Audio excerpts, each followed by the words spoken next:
name is Kerry Cathers, and I run a Curiosity of Crime and Bandits Roots, and am the author of A Writer's Guide to 19th Century Murder by Arsenic, all of which are research resources for authors of historical detective fiction between 1800 and 1940, and that's who I want to talk to today.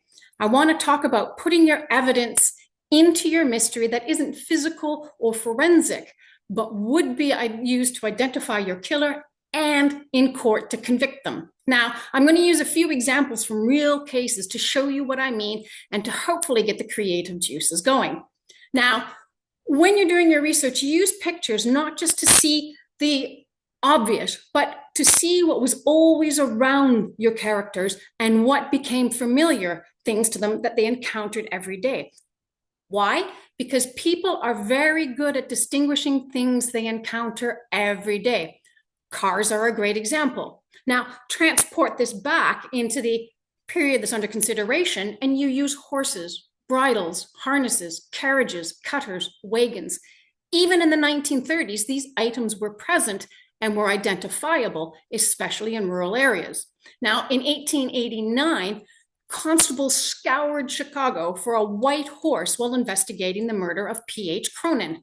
When one was found, it was brought to the witness's house to determine if it was the one they saw on the night of the murder. So they can identify them and distinguish them the same way we would a Ferrari from a hatchback from an SUV.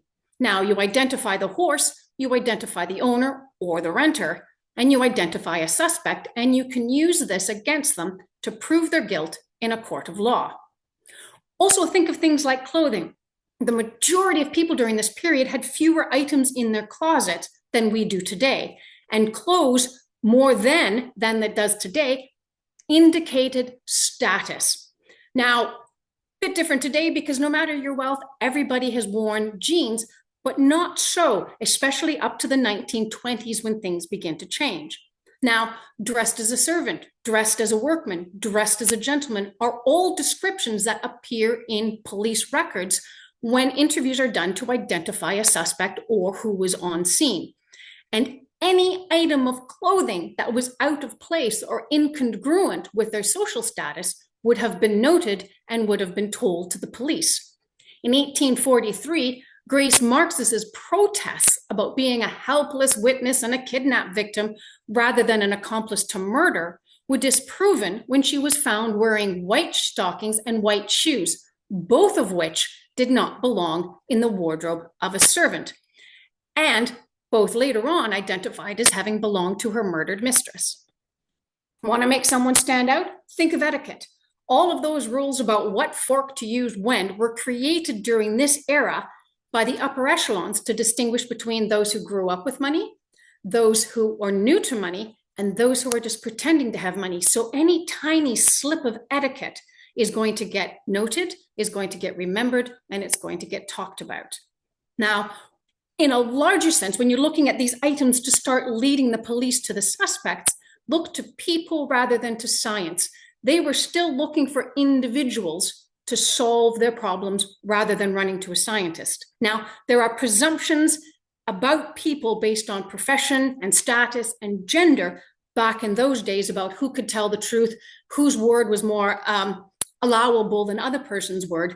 And individuals of status could make statements in court that would not be admissible today. Now, you need to get to listen to a conversation to get a confession? No problem. Get a man of status and respectability and bring him in with your police officers to listen in on a conversation. Don't believe me? This is what happened in the 1910 murder of Mary Smith, and it helped convict her murderer, Frank Heidemann. How? It was admissible in court as his spoken confession. Now, so when you're looking at things, don't just think of the physical and immerse yourself in pictures and look for the everyday things for leads to your suspect rather than just the physical stuff left behind. And think of people for your solutions rather than science. Hope this gets the creative juices going, and thanks for listening.